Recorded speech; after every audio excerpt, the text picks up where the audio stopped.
2, 1. Hello, ladies and gentlemen. Welcome to The Gathering, in your face, NFL edition. I'm Brandon Stillman, along with Chris Bugaiski and Justice Bathis. First topic today, your Super Bowl predictions, AFC and NFC. Chris, who are yours? Okay, well, obviously, in the NFC, I'm going to go with the Green Bay Packers. Defense is very suspect in the past few years, big injury concerns. I think that, obviously, Aaron Rodgers is top 2 quarterback in the NFL today. And you can see what he did last year.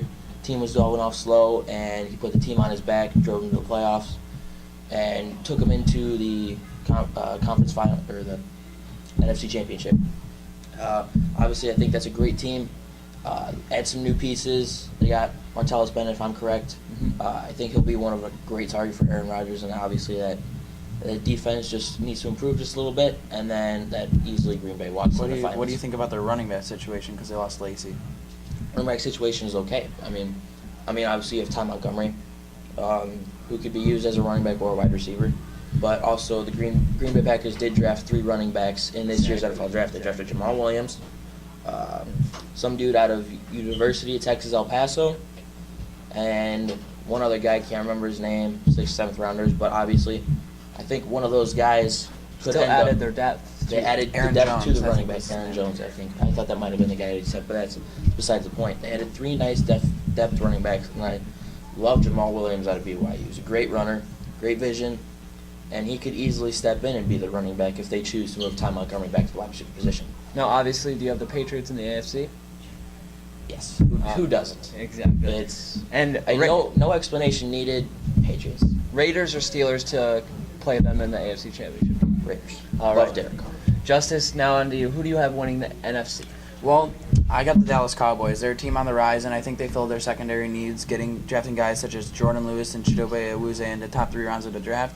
I also think the pass rush was a big need on defense, kind of like the Packers.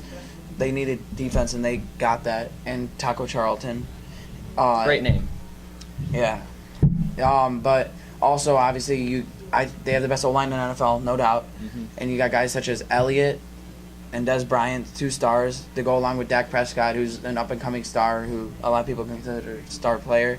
And I think he's a good leader, humble guy. And I think he's ready to take the hump in his second year to go to the Super Bowl. And obviously, I got the Patriots and NFC. I mean, Tom Brady ain't going anywhere. Yeah, the AFC is stacked, and then the Raiders and Steelers to contend with them. I got Raiders. All right, next up, MVPs. We talked about teams. Now we look to individual players. Who do you think will be the MVP this year?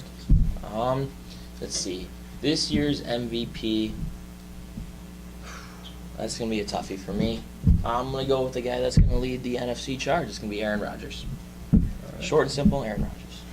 I was going to go Aaron Rodgers too, but since you just said that, I'm going to go Ezekiel Elliott. I think after looking at his rookie year, I mean, he had like 14, 15, 1,600 yards in his rookie year behind that O-line. I think he's going to do it again, but he's only getting better, more experience, knows his guys better, getting bigger, getting stronger as he goes on, and I think he's going to rush for around 1,700, 1,800 yards, have a lot of touchdowns and carry that team. Any chance that Zeke runs for over 2,000? I think there is a chance. I really do. I don't know if it's this year or next year, but he will run over 2,000 yards, barring any injuries. And quickly, guys, who do you have for your Defensive Player of the Year? Defensive Player of the Year? Or Rookie of the Year. Rookie of the Year, my Defensive Rookie of the Year, Solomon Thomas, defensive end out of Stanford. I love this guy on tape. He was probably going towards the end of the college football season. He looked as more of a late first-round pick, and eventually ultimately worked his way up to the number 3 pick for the San Francisco 49ers. For you, Justice? I mean, Thomas is a freak of nature, no doubt, great athlete, but I'm going to go with Jamal Adams here out of LSU, 6th overall pick to the New York Jets. This guy was an animal. I think he's the best defensive-minded player in this draft. He'll recognize he can play in any 4-3, 3-4, any type of defense. He's very versatile. He can recognize any type of offense. He gets a lot of. He's a great blitzing safety, and he's great in coverage too, getting a lot of interceptions. And I think in that lackluster defense in New York, I think that he's going to be a big part of that. So if they have any chance of doing something, which obviously I don't think they are, but they have any chance of doing something, Jamal Adams is a big player in that. All right, and I personally think it will be Myles Garrett. He's a freak, and I think he could really help that Browns lackluster defense. Thank you guys for watching and tuning in. I'm Brandon Stillman along with Justice Bathis and Chris Bugaiski. Thank you so much.